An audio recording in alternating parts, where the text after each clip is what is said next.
trouble like the sound of her own name.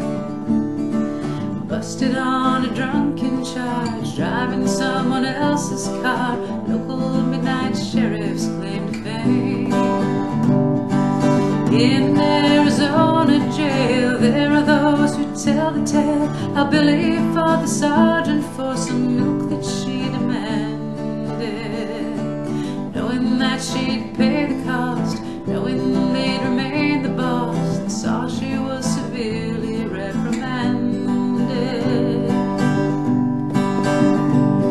In the blackest cell on A block, she hanged herself at dawn, with a note strapped to the bunkhead: "Don't mess with me, just take me home. Come and lay, help us lay young Billy down." Luna was a Mexican, law calls an alien, but coming across the border with a baby and a wife. Though the clothes upon his back were wet, still he thought that he might get some money and things to start a life.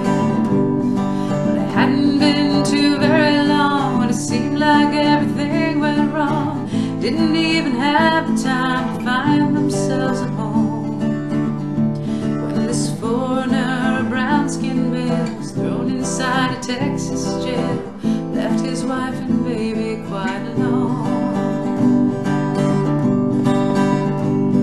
He eased the pain inside him with a needle in his arm, but the dope just crucified him, and he died to no one's great alarm.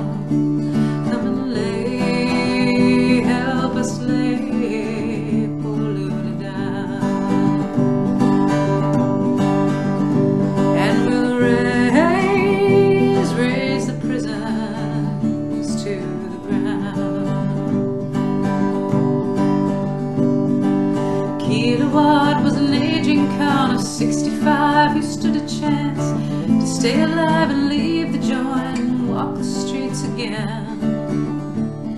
As the time he was to leave drew near, he suffered all the joy and fear of leaving 35 years in the pen. On the day of his release, he was approached by the police, who took him to the warden, walking slowly by his side. The warden said, "You won't remain here, but it seems a state retainer claims another 10 years of your life." He stepped out